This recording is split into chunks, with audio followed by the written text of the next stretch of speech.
Hey, everybody, I'm Jody Vance. And I'm George-Affleck.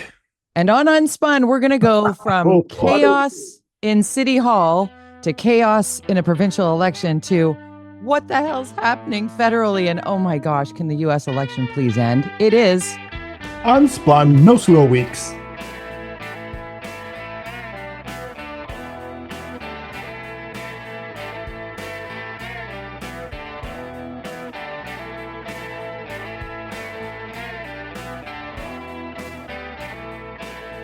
You know, 270 episodes, Jody. Episode 270 today. And we've always wanted to have a week where it was quiet. Just one. Just one. Never. Remember when we started, though? You know what? This is really important. Just to be a fly on the wall with George Affleck and Jody Vance here for one moment. Because after the first episode of UnSpun, which, by the way, was a rehearsal that everybody at the Orca was like, no, we're putting this up and we're going to do it every week starting now. So we were like, okay. Everything about it was like, George came up, his son made the jingle. He came up with the graphics. It's like, it's all George. I just talk with him. But our concern was, what are we going to talk about when it's a slow week? Yeah. And remember the hot topic at that time? Wood chipper? Daryl Pleckus. And now we are in the situation. I think we were trying to figure out what to start on today because there's so much stuff. There's so much. Okay, so please, and I swear to our audience that I have no idea what I just watched. Okay. I went on my Twitter because I saw you said F-bomb as one of the things we should talk about. That's how George sends me his ideas in just one word, like, because we already know we speak the secret language. Yeah. And I'm like, F-bomb. And sure enough, there it is. I think it was Jazz Johal tweeted it out there. I think video in Vancouver City Hall. And it was an exchange between what I thought was aligned party members that went sideways. So George, can you explain what happened and then explain what really happened? I can't really explain what happened because it was so bizarre. It was some kind of point of order, some kind of procedural, wanting to take a break, dinner. They were going to stay late. Stay late. Rebecca Bly, Sarah Kirby-Young, and Mike Klassen, who's chairing the committee meeting, not council meeting. Just for those people, because I got tweeted at this, people go, why is the mayor not chairing this? The mayor doesn't chair the committee meetings, which are usually on Wednesdays. It's usually a council. Okay. I don't know why. Like, I was like, why isn't the mayor chairing these things? When I was there, I was like, never understood it. There's some rule, because they didn't used to hold committee meetings in the chamber. Anyways, so they had a different protocol. And you take on, that's where public comes in and speaks at the committee. They don't speak at council. Right. So there's the exchange where clearly Sarah Kirby-Young was frustrated, and she dropped the F-bomb sort of, and then hell broke loose. Mike shut off their mics as the chair, those two's mics, but he didn't shut off everybody's mics, and so you could hear. I think it might have been Adrian Carr going "oif" or something. "Oif," like, oh my god, like that kind of sound effect. And it was just so. I'd never seen somebody say the F word in the chamber. Maybe George might have. Maybe Harry, so I think some of the guys in the 70s, maybe, I don't know. I'm pretty sure that's, and people are downplaying it. Like, oh, what's the big deal? I'm like, it's a sacrosanct place, the chamber. I'm going to play it. I found it. Okay. So here is, I'm just going to play it over my microphone. 1 second. Okay. About 6. I just want to make that clear to the speakers. Thank you. Councilor Kirby-Young. So we have a motion to extend on the floor. Is that correct? I think we passed it, but well, actually, I was waiting for the queue to speak to it because it is a debatable motion. But I will just say a point of privilege, since I'll just say a point of privilege, if I might, Chair, since I have the floor, that I may not be staying, and there is a procedure to allow councillors to comment on it. So we can't just whip in whatever we feel like it, throw it out there without taking the cue. And councillors do have a right to debate motions. So if we could not dispense with procedure and councillors could follow that out of respect for their colleagues, so colleagues have a chance to weigh in to decide or to advise if they're able to stay, I would appreciate that. This is not the Wild West of fucking procedure. And I apologize for. Oh my gosh, I'm going to call a point of order because point of order, and I will retract. highly inappropriate. And I will like to state. I was in the middle of speaking. And then they got muted. And so that is Councillor Sarah Kirby-Young with the F-bomb and Councillor Bly saying, whoa. Oh, yeah, point of order. Point of order. And it just, you could, once you get to that point, Like it gives me kind of the heebie-jeebies once you get to a certain point, because up to a certain space, it sounds like, okay, this is political jargon speak, count of, point of, I have the floor, I did that, blah, blah, blah. And you can see, and all of a sudden it just goes snap. Yeah. But, you know, I mean, I got tortured a lot in that chamber, and, and Tell me. you know, you just don't snap. I mean, you just Right. you got to keep it together. You're, as I tweeted out, you know, we pay the big bucks for these people to be the adults in the room, to represent us, not to be children. This is a very childish behavior. But the deeper issue is clearly there's tension either between those two or Mike Klassen or all of the ABC. I had rumors that there was a lot of tension. There was rifts happening, which is not unusual in a caucus, but certainly within a 2-year period. They've only been there 2 years. We're only seeing that just now. We'll get to this later with the federal Liberals after 10 years. So after 2 years to see that kind of tension and disrespect for your fellow councilors, which is Mike Klassen as chair of ABC, Rebecca Bly on her left in that shot, ABC. What is really going on is the question that I think we need to ask. I think, and we've got now a by-election coming up because of Christine Boyle being elected. So it's going to be very interesting. That by-election probably won't happen. It's got to happen, I think, by June, I think, next year. ABC will take its time because right now it's great. They have one less person that's against them, because Christine Boyle is one city. For those people who don't understand, Vancouver has very party politics. We have one party that dominates, ABC, and then there's one city and Cope, and then no Green, and then no Cope anymore in council. So yeah, I just think there's something else going on here within that caucus. And you and I have talked a lot about caucus and United Caucus, and once cracks start to show in the caucus, You got problems. you got problems. Big You've problems. taught me that. And the insight into this, because you really have to be quite the nerd to get that deep into municipal politics to understand, because most of us, and I count myself as somebody who's quite informed and engaged. I'd like to know what's going on in my community, et cetera, et cetera. The intra workings of council, the more I learn about it, the more I laugh harder when people ask me if I'm ever running for city hall, because I'm like, oh no, I would not be able to. You're not going to run the by-election? No. No, Just- it's wild though. It's wild. Like in watching that, I saw most of these counselors on Monday at the BC Restaurant and Food Services Right. Hall of Fame Awards dinner, and they were all at one Happy to table, be. and we had chit chats and everybody, but the illusion could be there when you said, at some points working together in this environment, you will see rifts. In my mind, I was like, in any workplace, I'm always astonished at the rifts that form within a team that's working against another team, like working for the business of somebody, right? Like competing restaurants or competing radio stations or competing magazines, like fill in the blank who you're competing with. I always wondered about how we're fighting internally when we're actually competing against someone else. And maybe there's that frustration that boils out of that, like bubbles up over that.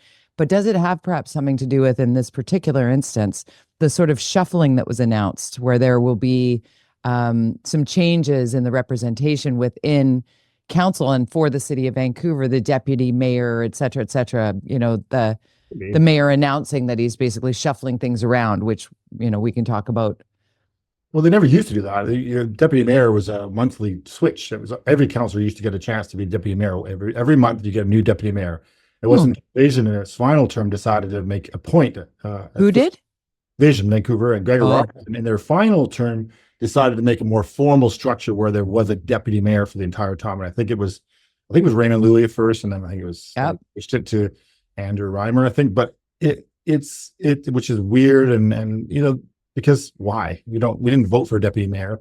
We voted for mayor, we voted for councillors. So just do right. I think there, and now that Sarah Kirby is the first lady of Yaletown, right. Her husband won the NDP seat there. I'm wondering if there's something going on here deeper. I never thought of Sarah Kirby as the NDP, but maybe she is, and maybe this is a play. Maybe it's subconscious on her part, but NDP want control back of our council, like they had for so long with Vision. Now and ABC, he says he's all friendly, but ABC is pretty tight with the former NPA people. in the business community, and so NDP don't look at ABC as a friendly party to them, and the unions sure don't. So I would be curious to see what the process is, and I don't give it. Sarah Kirby-Young is ambitious. She wants to be mayor, like everybody on that council. But she certainly has, I think, is clearly interested in that job. There's a by-election coming up. Is another party going to start up? She's done it before. Right. That's right. Okay, so explain that. So I know what you mean by that, but somebody watching or listening right now. Yeah, well, there was all the councillors last term bailed on the MPA and then were independents, and then joined the ABC and became the ABC, which then took over control of the council in the last election. So, right. If you're that fickle with the parties you're a part of, and you're that willing to jump ship, yeah, which I am not. I don't play that game. I think you commit to a party, you commit to it. So loyalty. Yeah. So we'll see. I'm surprised that, first of all, I was surprised that her husband ran for the NDP. I always thought of him as a federal conservative, knowing him quite well through the NPA. He was, on the board of the NPA. Very surprised that he ran for the NDP and then won against Melissa DeGenova in a riding that generally votes conservative. So it's very strange. Perhaps that was it. Perhaps that he was known in one way, even though he was running under a different banner that wasn't under the the Conservative Party of BC's banner, because as we can pivot to that now, some people wouldn't vote for the BC Conservative Party because of some of the fringe politics there, because perhaps if there hadn't been the tinfoil hat wearers or the climate deniers or the anti-vaxxers or whatever, the anti-LGBTQ2S plus people within that Conservative Party, they might right now be sitting with a majority government. And instead we're sitting in this waiting pattern, this holding pattern, right? So let's talk about what did you see happen in this election last Saturday that feels like it's still underway? Yeah, we won't know it for sure until the weekend. And there's that whole hung parliament we might have. If the Conservatives get one more seat back, we got a tie basically, and there'll be an election in 3 months. If the NDP keep control, there'll be an election probably in 2 years. So it was an interesting night. There were two ridings in Vancouver that I thought they were going to get. Yaletown was one of them. The other was Langara. Yeah. They would have got Langara, I think, if they had Jamie Stein in there, but they just he got the boot he was the BC United candidate. Full disclosure, I was working with him on his campaign. Great guy, working really hard, and probably would have won. That riding was lost by 300 votes, I think. So he would have probably picked up those 300 votes. That candidate that did win is quite controversial. And then Yaletown was surprising, and I think you're right. He's exactly what you described. I think there are a lot of people in that community who are that federal liberal, plus the whole, the gay, all that stuff. I think all of it. They're going, I don't think so. But, 700 votes, Melissa lost by, which is not a ton. It's just hard to get people to vote in Yaletown. And both of them have name recognition, right? Like that largely can be the thing that gets people out. It's like, I don't know. They sound familiar.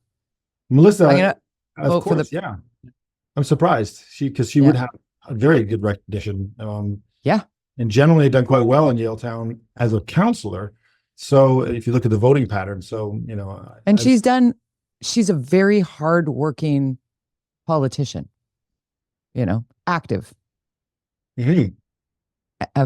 I would go so far as to say fearless. She got a lot of pushback, a lot of people coming at her in a lot of ways, and she just stood in the storm.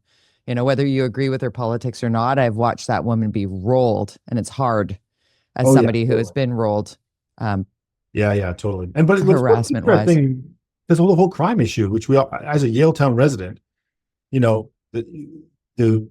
would have thought people said NDP, you're messing our neighborhood up. The crime's down. And it just didn't happen. So the vote in Vancouver seemed to be status quo on the crime issue for NDP and the drug issue, I guess. Because they got I think people realize that it's not just a BC problem. I think that's what played into it a little bit, is that it's not just exclusive to here. It is happening across the country and really across North America and in some instances the world.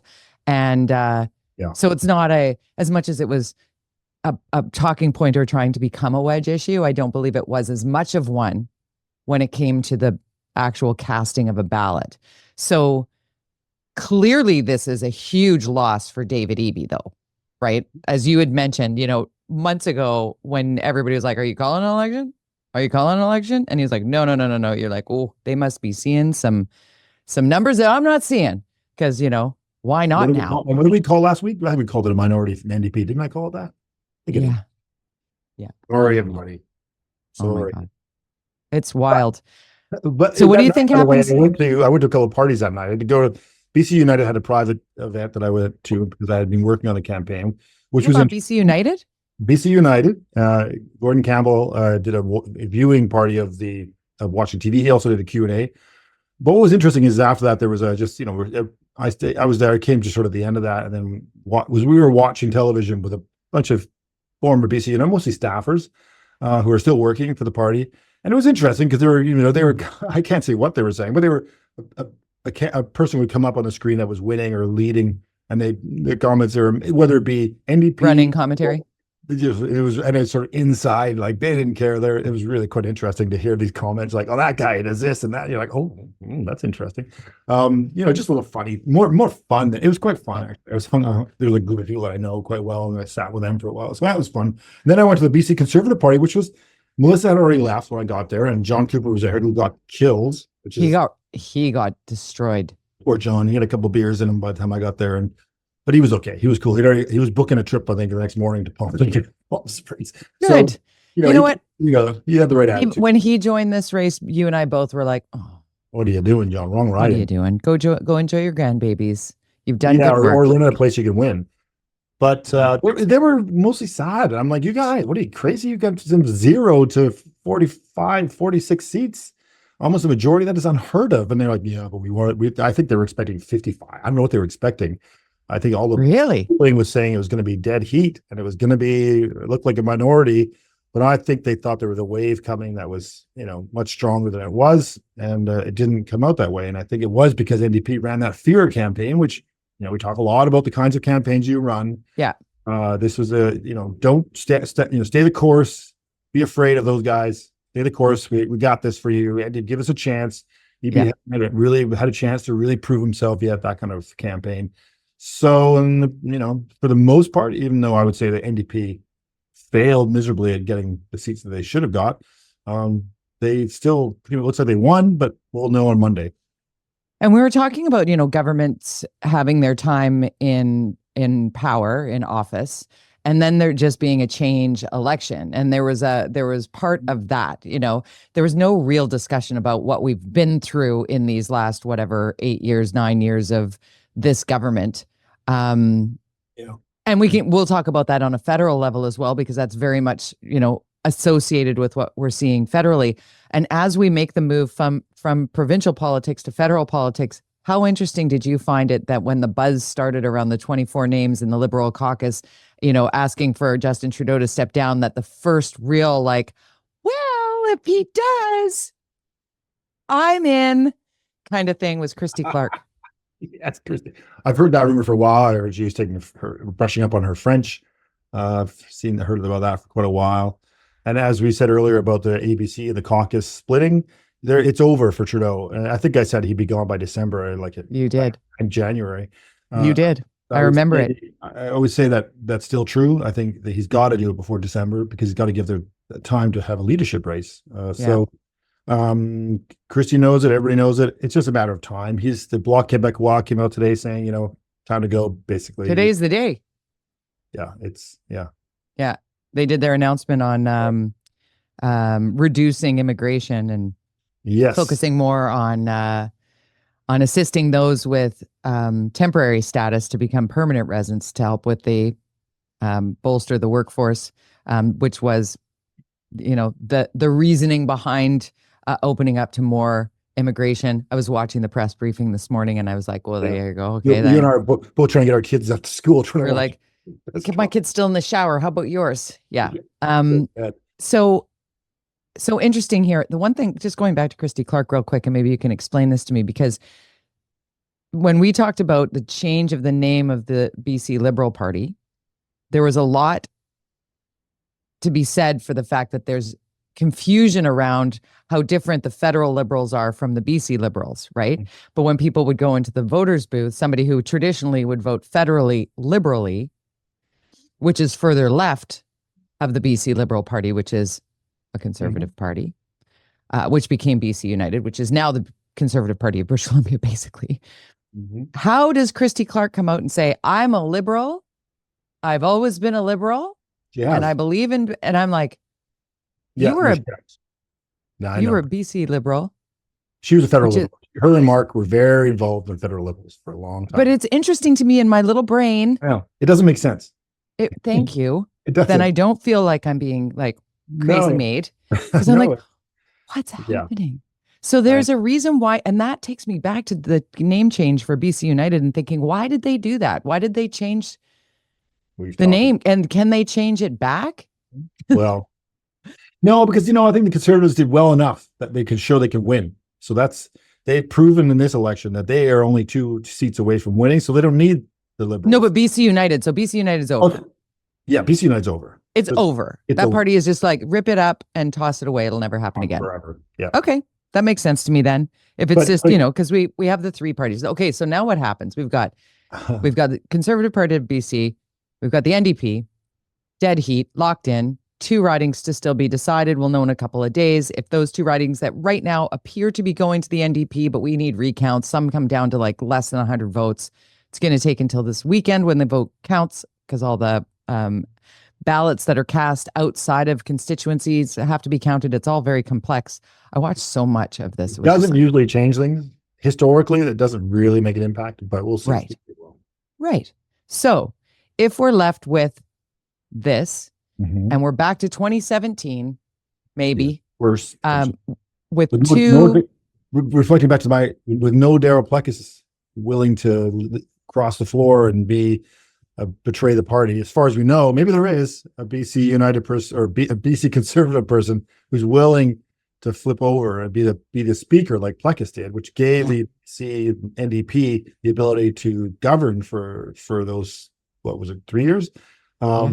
So it's very similar. After the weekend, we'll see what the numbers are.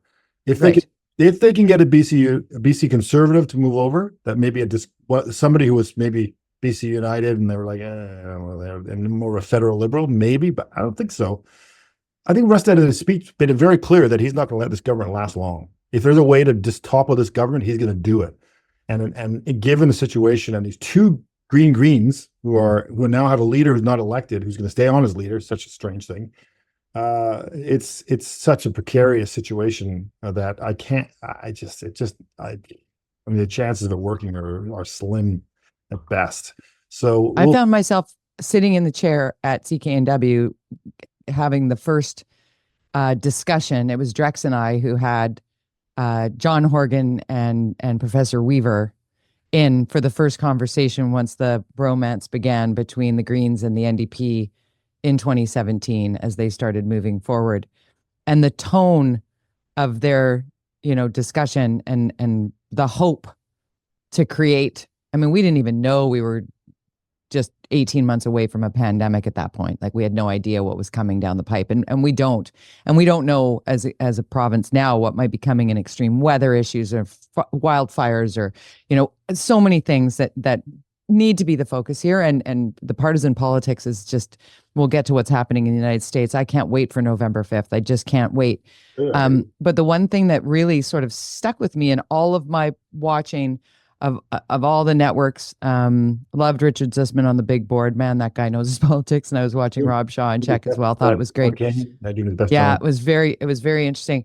But when it came to Rustad's speech, the BC Conservative leader, John Rustad's speech, when he said, I'm going to do everything I can to make governing difficult, I thought, that's not what we need. We don't need it to be more difficult. Like I'm exhausted by that. Like our tax dollars are being wasted. There's going to be so much for us to unspin. Oh my, yeah. Well, there you go. There's content for us. Fair. I feel better now. Trying to feel better. A full cup here. That's right. Okay. Trump versus Harris. We're less than 2 weeks. What are we? 12 days out now? 13 days out. What do you think? I think she's going to take it. No problem. Really? Yeah. Great. Right. But I'm basing it on my favorite analysis. So, he hasn't changed his position. So I just think that I think there's a lot of polling that's showing some momentum. And I think that it reminds me of Christy Clark 2014, that they had all this data. They didn't want to tell anybody that there was going to be something else that was going to happen. The Democrats want you to be scared of America. They want you to vote for Trump.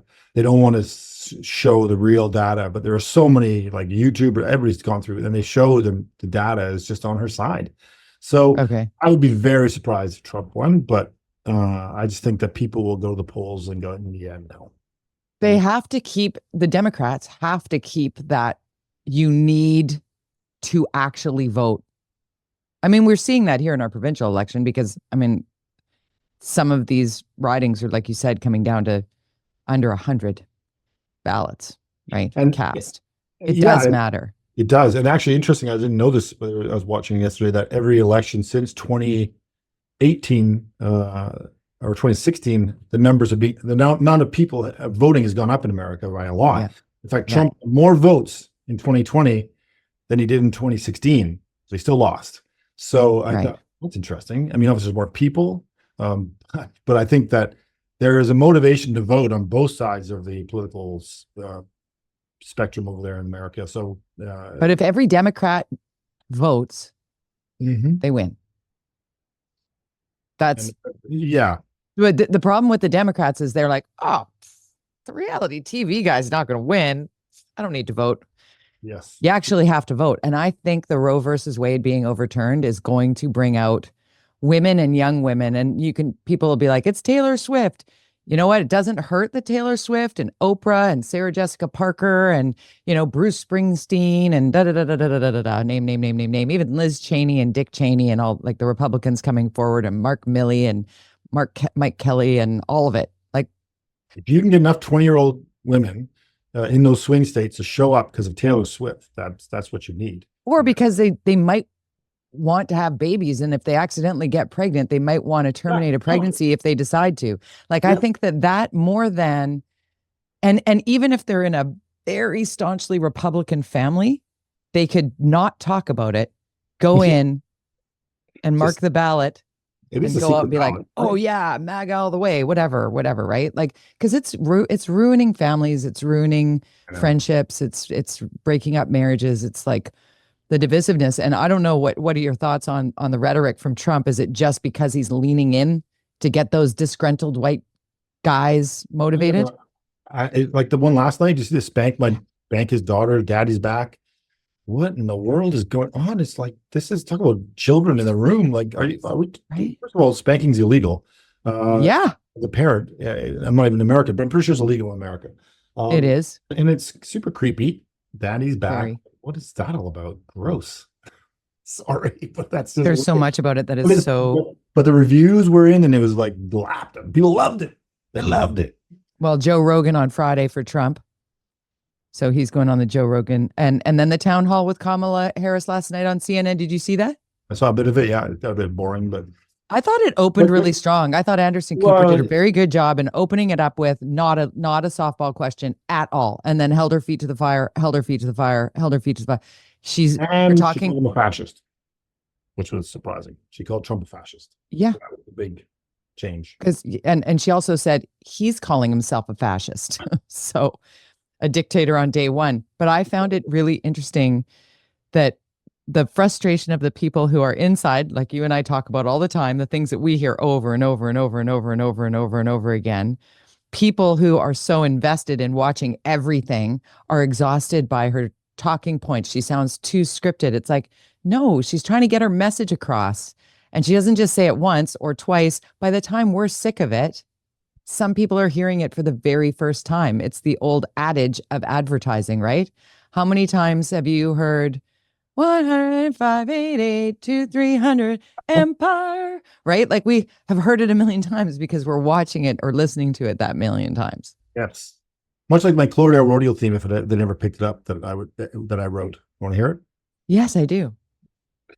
It never got picked. They never went with it. I used to work with them doing their marketing, but Cloverdale Rodeo Country Fair, May long weekend. See you there. Thank you. Why is that not a thing? I know. Copyright George Affleck. That's brilliant.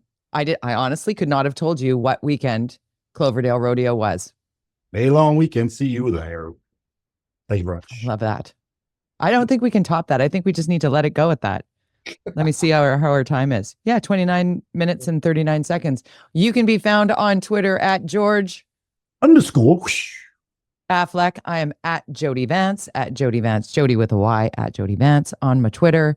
Find George on TikTok. I'm there too. Instagram's also good. You can find us anywhere. It's UnSpun Podcast. Like, subscribe, comment, share with your friends. We're here every week, apparently. 270 episodes in, George. Feels like just yesterday. Doesn't it? Wood chipper. Bye. Bye.